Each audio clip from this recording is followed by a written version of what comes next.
I think I'm gonna just take the hood off because that is an accident waiting to happen. Mice are just awesome, said no one ever. You can read that. That's why you always put little tags, label stuff whenever you take it apart. That way, no matter what happens, you always know exactly where it went. Hello, welcome. You join me in hell. So I'm in the passenger footwell trying to get the wiring harness pulled back through the firewall so I can paint stuff out there. And after going through the trouble of unplugging all these, which really wasn't that big of a deal, thing to note, you'll come across a lot of connectors like this. You don't peel these back to make them open, you squeeze down on them and then they pop right open. It's awesome. So you just squeeze down on it and it just comes right apart. It was amazing.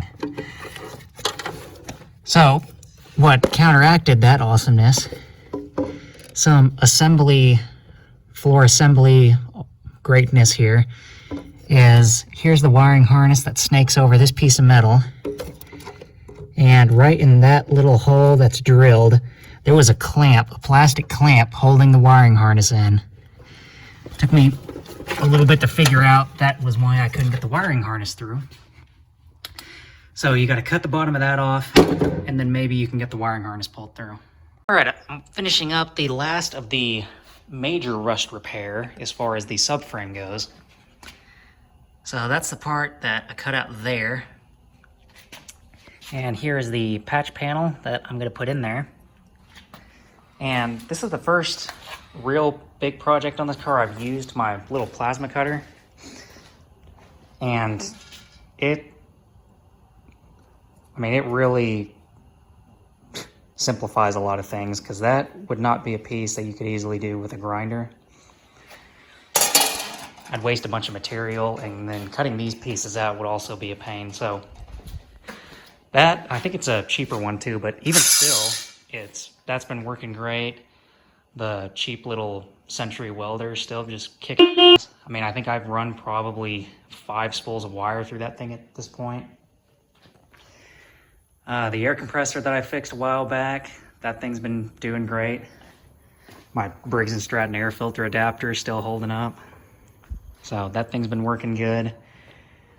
So far, the tools are holding up, knock on wood. But yeah, so cutting out these pieces without the plasma cutter would have been doable. It just would have made more of a mess. It would have been like on the back of the car where I'd have to do a bunch of welding, where the grinding disc got into metal I wasn't actually needing to cut. This is a pretty good example of not doing a shortcut, because you might see that and be like, okay, that's not that big of a deal, right? I mean, that's probably something, put some, just treat the metal, paint over it, whatever you want to do, or just leave it. But it's real deceiving seeing that this is the part that you could see on the outside of the frame rail. But if you flip them over, it is a whole lot of ugly. I mean, the metal is all blistered and pushed up from how much rust has been going on under it. And basically the only thing holding those 2 pieces of metal is, a few spot welds here and there. So if this had been left, this would have, without a doubt, just continued to rot. And this is structural. I mean, this is the front of the frame rail where it ties into the body. So this plays a part in the event of an impact. But all of these mounting holes are for your tow hook. So if this thing had really had a strap snap on it, I mean, it might have just, at some point, it would have just ripped both of these out, which would have been no bueno. So fix them, do it right. But that's why, I mean, it's a tiny little rust hole. Upon appearance, might not seem like a huge deal, but you may not know the whole story with it. And that's kind of why I've been trying to not take any shortcuts with this, or, trying to do all the work I have underneath the car, is because I don't want to, find any of this going on 10 years down the line after the car's painted and everything. This fly is pissing me off, my gosh. Okay, so that's gonna be that. I gotta weld that other patch in, and then it'll be paint the whole front of the car. Also something worth mentioning, so I'm running the welder through this middle extension cord just because it's convenient. And this cord is one of those retractable ones. And so if you're really gonna be running anything that pulls a decent amount of amps through something like, through one of these type deals, unwind it pretty much all the way, because if you have all those, all this extension cord wound up in there, it can't dissipate heat like it can just sitting here by itself. And if you have it all wound up and you're really pulling some amps through it, you can actually melt all the insulation together. Or at least so I'm told.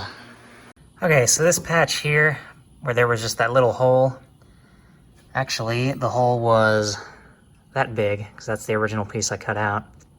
It's about like that. There's more rot there than I really expected there to be, but I'm glad I went ahead and cut it out and looked at it. So stopping right about here somewhere is where this piece of sheet metal stops. Or sorry, let me rephrase that. Starting about right here and going down, it's two pieces of sheet metal. So above this point, it's just this piece, so it's a single piece, and that wasn't what was rusted. But from about here down is where, I guess it's this piece and this piece are overlapped, and it started to have some rot.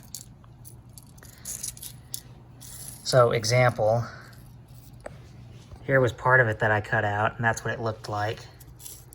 And on the inside, it was all kinds of nasty. It was actually, the metal was blistering out, and so I went ahead and cut it. And I don't know, that's probably just a dent. I'm hoping that's just a dent.